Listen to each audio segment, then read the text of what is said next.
So again, my name is Michael Lavalette. I'm the Head of Social Work and the School of Social Sciences here at Liverpool Hope.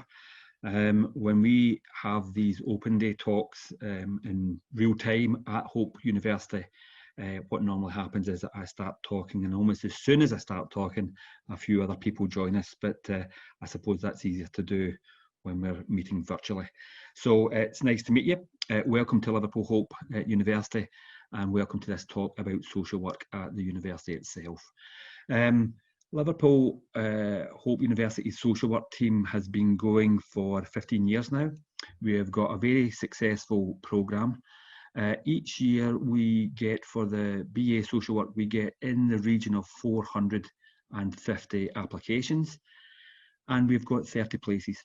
So it's an incredibly competitive programme to get on.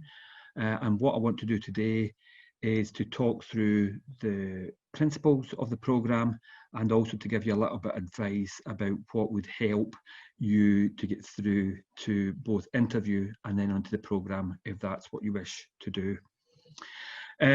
Okay, so first of all, I want to start off with a little bit about the programme. Here at Liverpool Hope, we make a couple of claims about our social work programme. We say that we are committed to a social work for social justice, and we are committed to understanding what we call the public causes of private pain and anguish. If you are going to apply to Hope, you might want to think about using those terms. So social work for social justice and the public causes of private pain. So what on earth do we mean by those things? So first of all, social work for social justice. In the social work team, we are committed to the view that social work, when you graduate, when you become a social worker, you will be working with some of the most vulnerable people on the margins of our society. By and large, they get a hard time from the newspapers. They will be newspaper stories that will talk about people on unemployment benefits, the no good, the lazy, the idle, the feckless. They sometimes are on television programmes, Benefit Street, or there used to be a programme, the Jeremy Kyle programme. It would be full of people whose tragic lives would be portrayed for the nation to look at and perhaps laugh at. The social work will be working with people in those circumstances. Social work will be working with people who are the victims of racism or domestic violence, who have got a range of disabilities and find that society can't meet their needs in appropriate ways. And our view in the social work team is that those people, when they decide that they want to bring about change to their life, deserve the support of a group of committed professional practitioners. And that's what we think the social worker is there to do, to offer empathy, support and solidarity to those who want to bring about change to their lives. And to, in the process of doing that, I think we don't want to be judgmental. Of course, sometimes the people that we work with will say and do things which are wrong, and we will have to point that out to them. But we don't make judgments about how they found themselves in a particular position in society. They are deciding to make change, and we are the supporters of them. We are the change agents that can help bring about that change to their lives. So that's the first part. And the justice part of that social work for social justice is about making sure that people have access to the facilities, the resources, the support to help them when they want to bring about change. The second aspect of that was understanding the public causes of private pain. So again, the people that we work with, we reveal a whole number of anxieties or problems in their lives. Very often they will experience those as individual problems, anxiety, stress, mental health problems. But we want to stress that on very many occasions, actually these problems, although felt and experienced individually, have their roots in the nature of the society in which we operate. So what I mean by that is that the consequences of domestic violence and women's oppression on women's lives and on the children's lives is significant, and we must understand women's oppression if we are to work with women and those who are victims of domestic violence. We have to understand the roots of racism and the consequence of racism if we want to stand with people who are the victims of racist violence in our society. We have to understand what we would call social models of disability, that actually it's society that disables people, not that people can't do a whole range of activities. So we understand the public causes, the nature of those problems. The problems that people have are rooted in the kind of society within which we live. And that's what we mean by the public causes of private pain. This means that in our course, I think we are quite unashamedly saying that social work is a political activity. Now, we don't mean by that party political. We're not interested in who you vote for at a general election. So what we mean is political with a small p. In other words, that you must understand the world in which we live in if you are to operate as a social worker to help and support people at the bottom of our society as they try to bring about change in their life. And that puts implications on you as a social worker to fight for the most resources, to try and protect the interests of those service users that we work with in various different ways. So that approach to social work shapes our programme. And it really works in a number of different ways. And so what I'm going to suggest to you is that no matter what university that you are looking at for social work, I think as a social work student or a prospective social work student, you have a particular problem.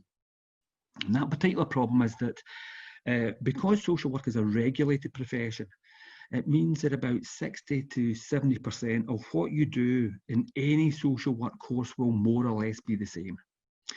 So what I mean by that is that if you look at law for social work, every social work course has to do child protection law, has to do adult social care law, has to do mental health law. Our job isn't to train you to be solicitors or barristers or judges, but it's to think about what are the duties and responsibilities of a social worker working with that law. The problem is that if you want to look at a social work course and say, well, do they do law? Every course has to do law. And how we teach that law won't be significantly different whether you look at Liverpool Hope or whether you look at Plymouth University or the University of Kent or the University of Newcastle or the University of Cumbria. I think that's the 4 points of England. So any of universities in those four corners or anywhere in between will do social work law in roughly the same way. Of course, we might have a better law lecturer than that university. They might have a better law lecturer than us. But I wouldn't choose a course simply on the basis that lecturer A is at that place, because lecturer A may decide that they want to go back into practice or get a job somewhere else, or they might move abroad. So I wouldn't choose simply on the basis of who teaches it, but I would look at what is being taught. And in terms of law, it's going to be the same in most places. So what I think you should do is that you should look at the 30% of all social work courses where each university can put their own stamp on what they think is appropriate social work activity. So what I'm going to talk about next is what I think is distinctive about social work at Liverpool Hope. Of course, I want to reiterate, we do all that is common. So we do social work skills, social work methods, social work theories, social work law, as every social work course does.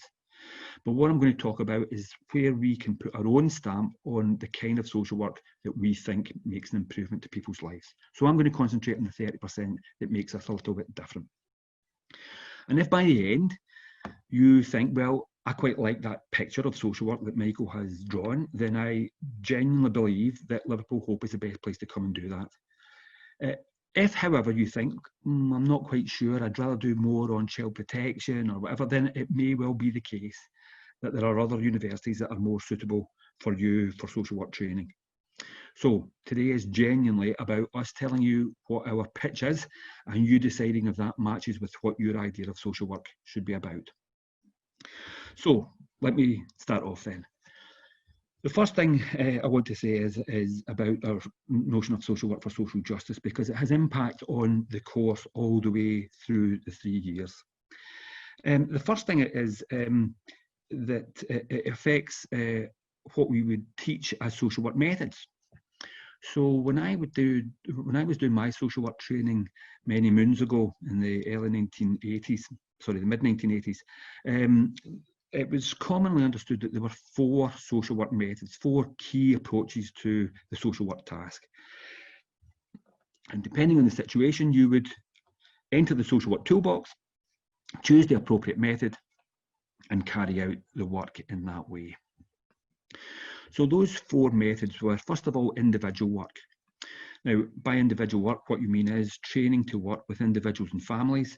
And of course, at Liverpool Hope, we do this. This is the meat and drink of what social work is about. And every social work course today will make sure that you have the appropriate training to work with individuals and families. At Liverpool Hope, we have something called the Simulation Suite.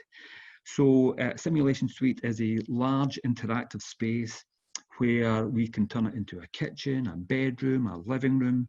There's a camera in the ceiling, and from very early in your social work experience, you will work out scenarios. What would a social work do? We bring service users in to act out particular case studies, and there's a separate room where your tutorial group, so some of your classmates will be watching what you do as a social worker, and then later on you will watch what they would do as a social worker, and you share that experience between you. We have kitchens there, because sometimes as a social worker, if you were doing a child protection case, you might have to ask to look in somebody's cupboard or somebody's fridge. This is not a common thing for us to do.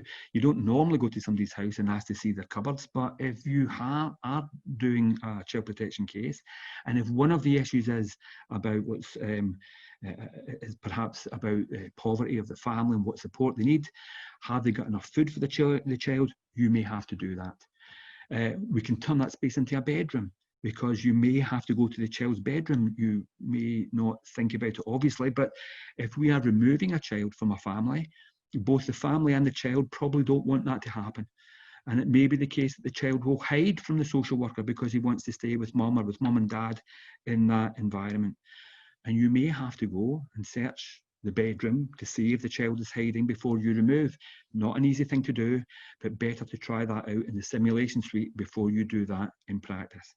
So the simulation suite can be all different types of scenarios, and we try that early on as part of our training for in the methods of individual and individual family social work. The second method is group work. Group work is where you might work with some mental health service users, and instead of meeting them one-to-one, you meet in groups. You set the agenda, you meet them every Wednesday afternoon. It's much more informal setting. You have agreed outcomes and you trace that through the workings of the group. Again, the simulation suite will give you practice at group work before you ever go out on placement. Most social work courses do group work training. We certainly do. There are now some social work courses that don't do any group work. They just concentrate on individual work. There was a third social work method when I was training, which was called community social work. Now, very few courses do community social work, but we do some community work, social work, and that's available from the minute you come into the course. So what do we mean by community social work? I want to give you an example. I want you to imagine that you have finished your course at Liverpool Hope. You're now a social worker, and you're going to join the Liverpool East team in the east of the city, covering a big working class estate called Croxteth. And you join that social work team, and there is a referral. There's an older woman has been referred to the social work team, and you're being asked to go to an interprofessional meeting. And that meeting will take place where you will discuss this older woman and what her needs are. You have a look at the notes. You find that she's got some mobility problems, and she is suffering from some forms of depression. When you go to that interprofessional meeting, you will find that there will be some police officers, there will be doctors, there will be community psychiatric nurses, there will be various different things, professionals there. And you'll find that the social worker voice will probably be quite marginalised within that. And you'll find that the doctors will have the strongest voice, and they will probably suggest that what we have to do, first of all, is deal with her depression, and we deal with her depression by giving her a tablet. Now, I would hope that our social work trained social worker would say, hold on a minute, before we get to the point of giving a tablet, can I go and do a full life story work and report back in a few weeks' time? It's not that everybody in the team is against giving medication. Sometimes medication for mental health issues can be a solution or a partial solution.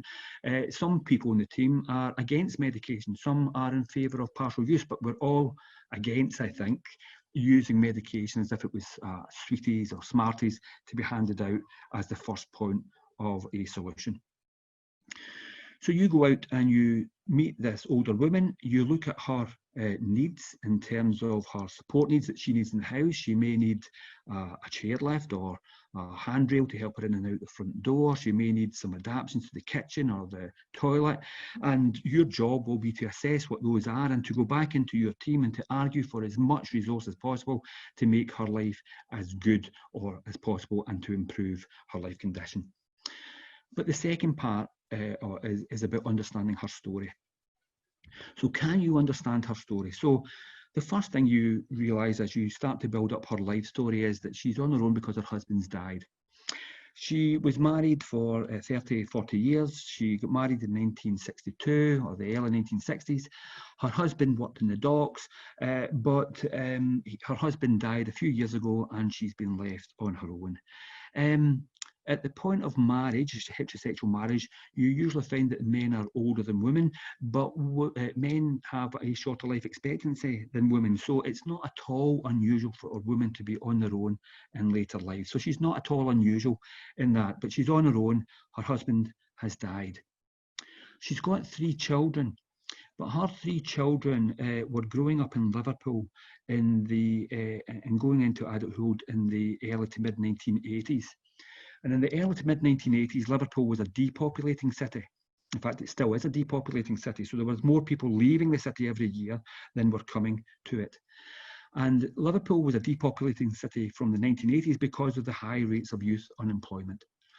A Conservative minister at the time, a man called Norman Tebbit, he told people to get on your bike and go and find a job rather than sitting on the dole.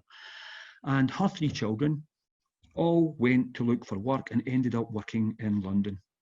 They've now got families. They struggle because of their jobs and high levels of rent and rates in London. They phone their mum. Each one of them takes it in turn so that every night she gets at least 1 phone call. And whenever possible, they come back to Liverpool to see mum as well.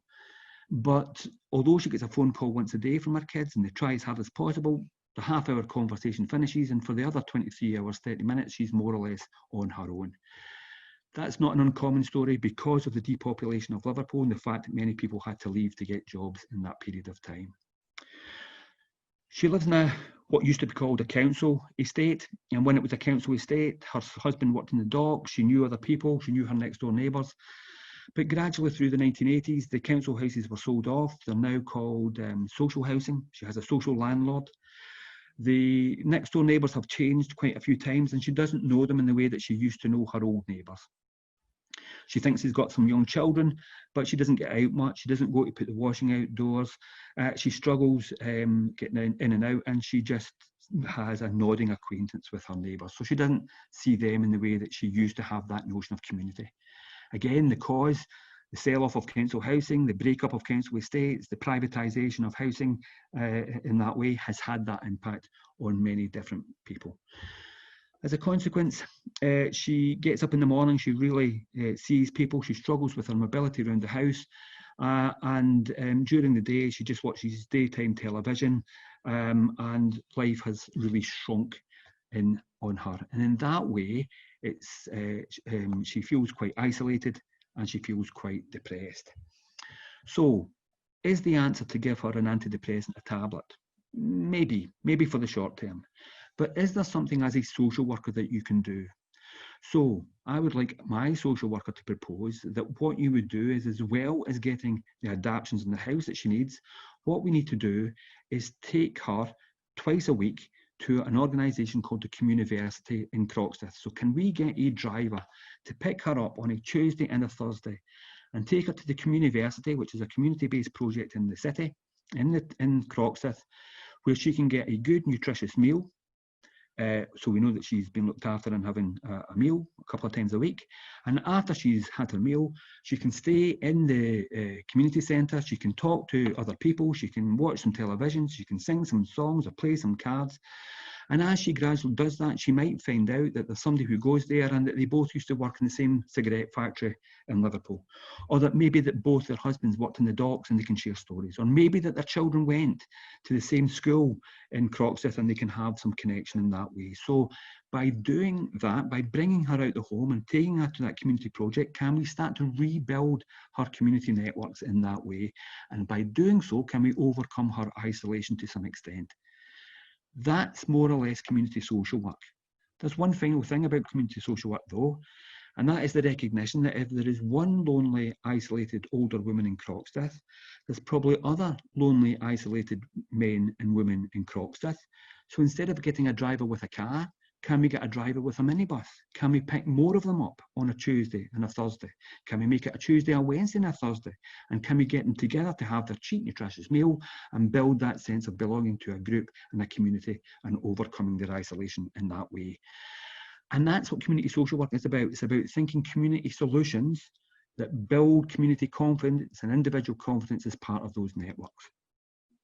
And from the very start, if you come to our course, you have the option of engaging with Tracy Ramsey, one of our colleagues, and doing some community-based work in one of the local centres. It's not compulsory, but it is available. The fourth method that we have is sometimes called campaigning social work.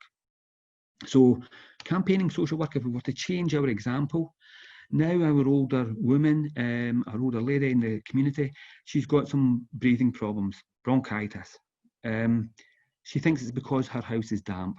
And she tells us that the children next door have breathing problems and bronchitis because of the damp. So you go out and you look at the house and the house next door, and yep, the house is definitely damp. First of all, you could go to the housing association, and when you go to the housing association, what they would almost certainly tell you is that because the houses are quite small, that the reason that they are damp is that the people in the houses are drying their clothes indoors, that they're either using a tumble dryer or they're putting their clothes over the radiator, and therefore the damp has to go somewhere.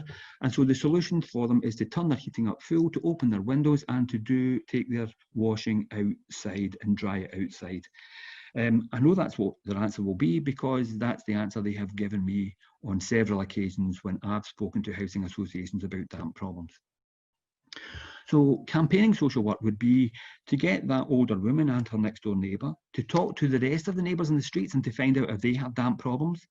And if they have damp problems, to get them organised in a tenants association perhaps, and for them to elect representatives who go to the housing association and talk about the damp problems that they are suffering collectively, and to argue for improvements to ventilation, to double glazing, to various adaptations that need to be made to the housing to deal with the damp problem, rather than blaming the individuals in that way. So campaigning social work takes community social work one step further, because it activates the community to fight for their interests.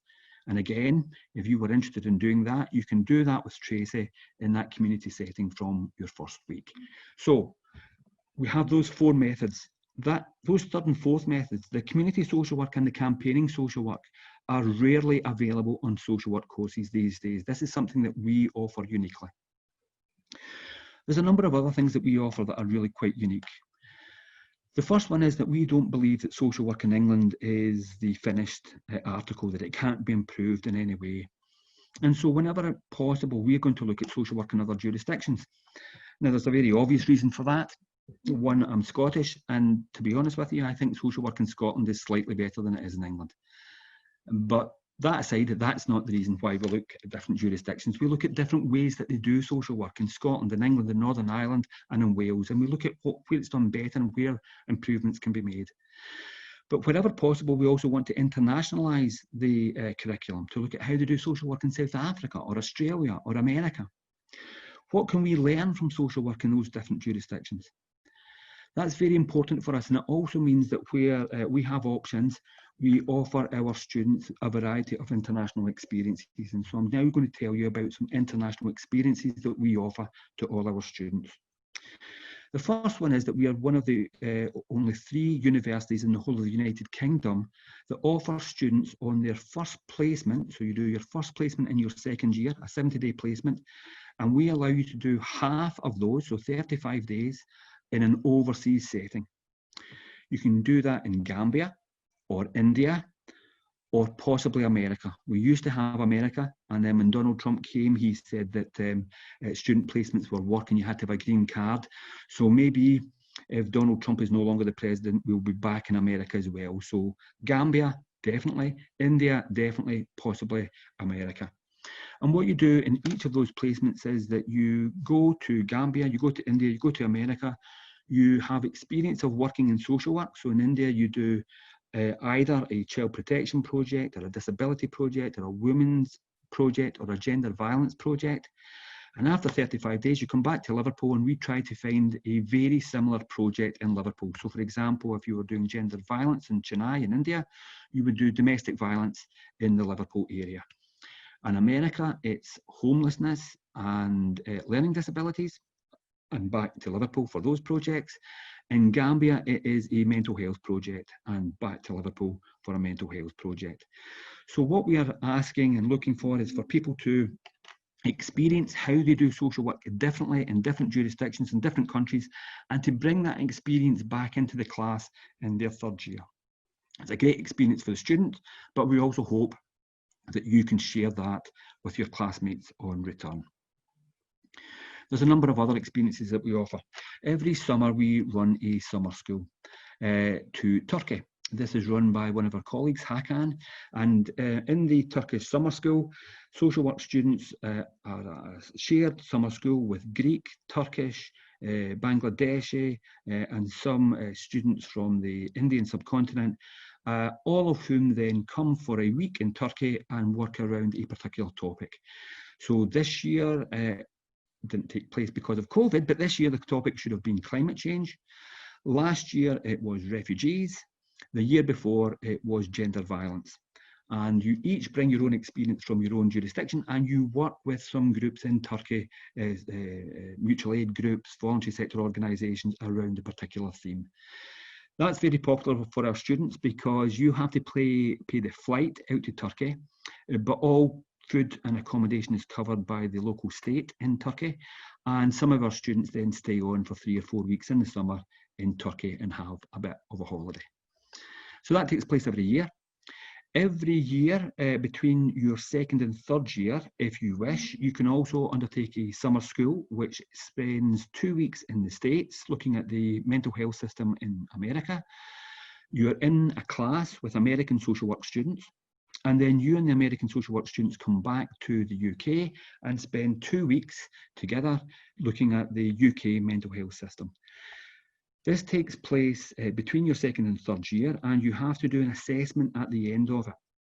Now you might think, why on earth would I do an assessment in my summer when everybody else is on their summer holiday?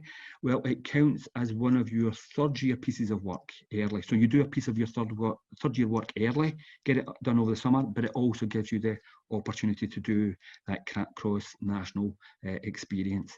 It takes place during the summer because colleagues who are normally working have to go with you. So some of our staff go with you to America, and then some of the American tutors come back over here.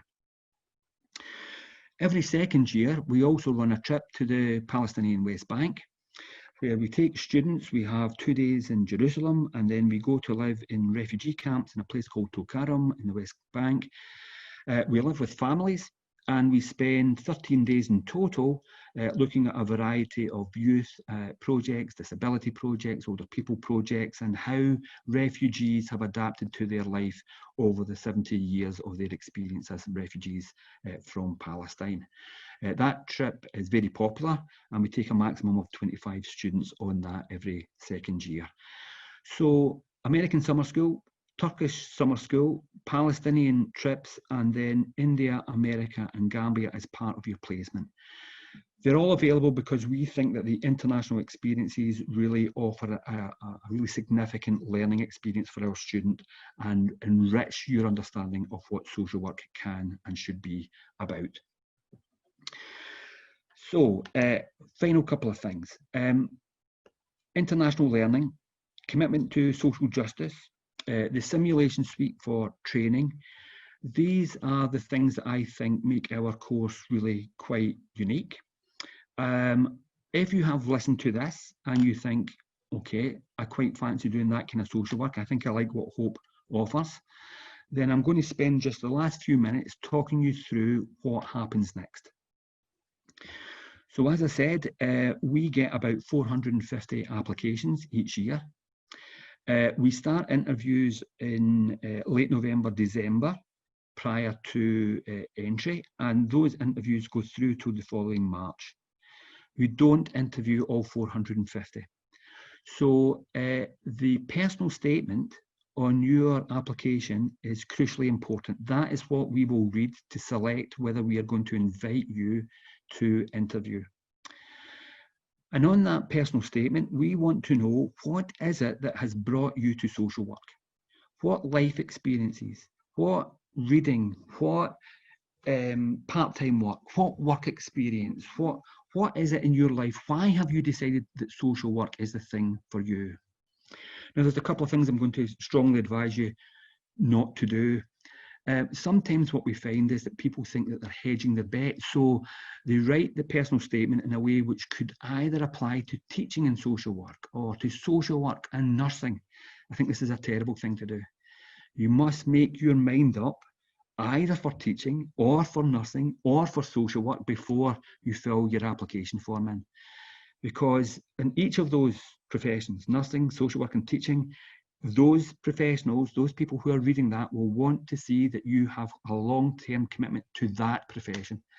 And so if you're trying to talk for both nursing and social work, or social work and teaching, you won't be able to really express yourself in that way. And it might be the case that you will not get invited to an interview in either of your chosen areas.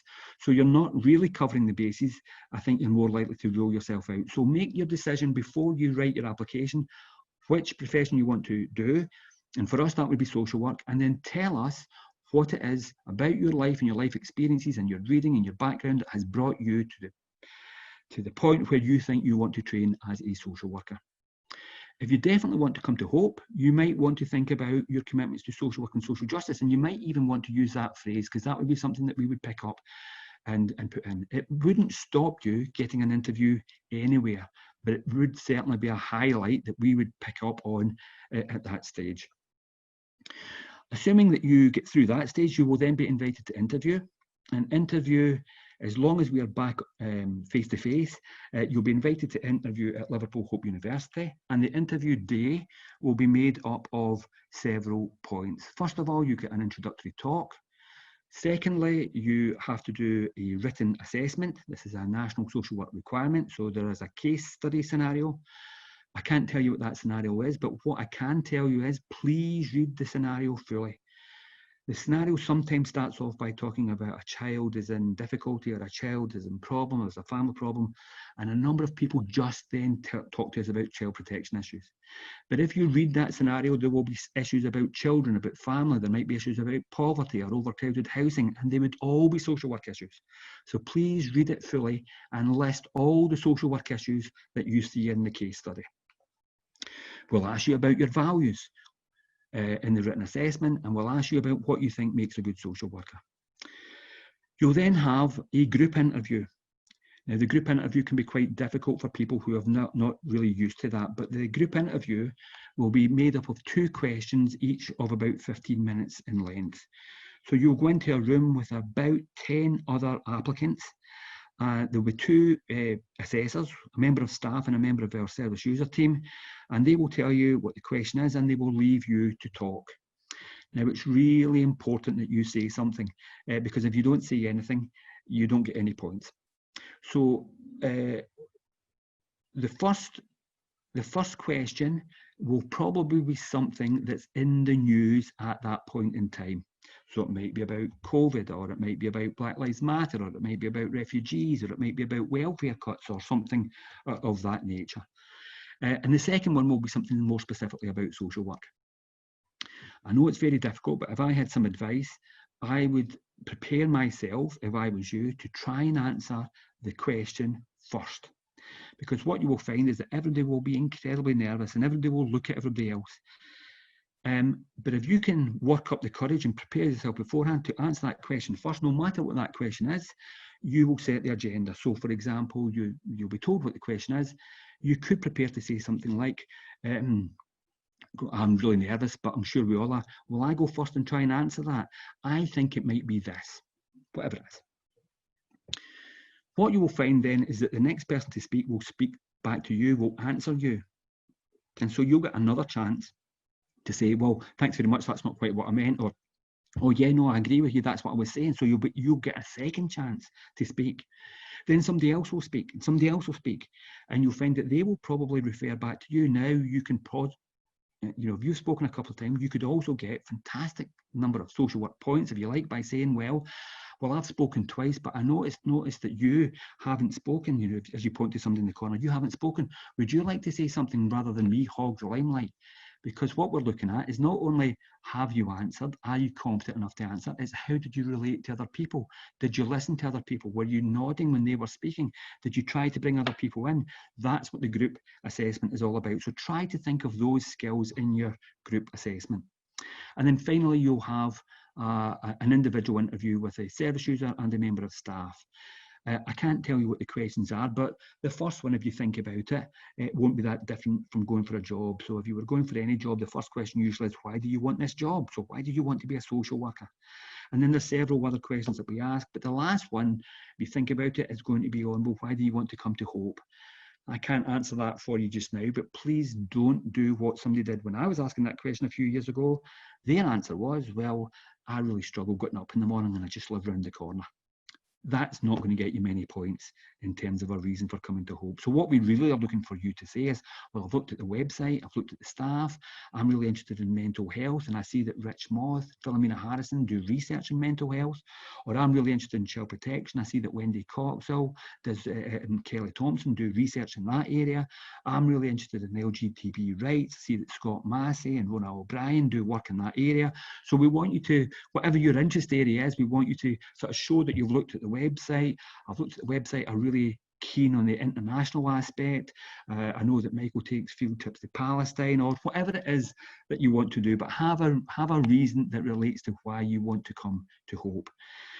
And hopefully after that, what will happen on that day is that you will be marked out of 25 for your written assessment, you'll be marked out of 25 for your group assessment, you'll be marked out of 50 for your group project, sorry, for your individual interview. That gives you 100. If you get 70 points, we will then offer you a place. And that's really it. Sounds very simple, but if you get through all those hoops, you'll be offered a place at Liverpool Hope University. As I say, we aim to take 30 people. That means that we probably make about 42 to 45 offers every year from about 450. So we are offering one place for every 10 applicants, roughly, is what we're looking to do. So your application form, your performance on the interview day are crucially important, and please try to reflect some of those things that we were talking about earlier if you want to come to Liverpool Hope. Final thing, if you have listened to this and you think, yep, the internationalisation, the commitment to social justice, that's my idea of what social work is about, I honestly believe that Liverpool Hope is the best place to come, certainly in the Northwest, perhaps even across England. But at the same time, if you've listened to that and thought that's not really the kind of social work I want to do, there are other excellent courses in the Northwest and across England which might be more suitable for you. And my advice would be to look at a range of courses, but decide what course you want to do on the basis of what kind of social work, what are your motivations, what are your values, do they reflect the values of Liverpool Hope, and if they do, then please put us down and come to an interview with us. So I know there's a few people on, but I haven't got any questions at all in the Q&A. So the Q&A button's at the bottom, and I don't know if anybody's got any questions at all that they want to ask, because we do have potentially up to 20 minutes if you so wish, but there's no compulsion for questions. So if you haven't, don't feel under any pressure, but if you do, I'm going to be quiet for a couple of minutes, give you time to think about it. But if you don't have any questions at that point, then I'll bring the talk to an end. So I'll give you a few minutes to think, and then we'll proceed from there.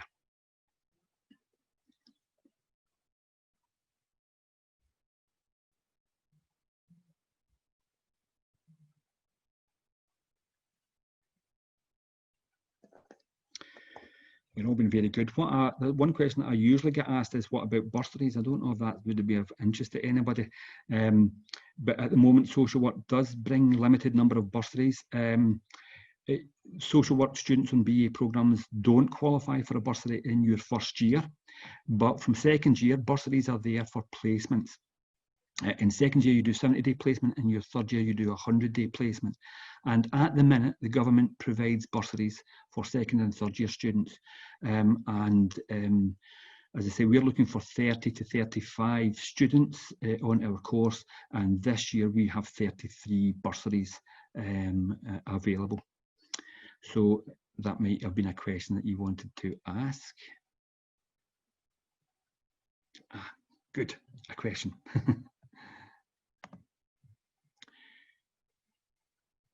So let me just read out. So I have got relevant volunteering work, but due to COVID-19, I've had to stop. How will this impact my chances on offer?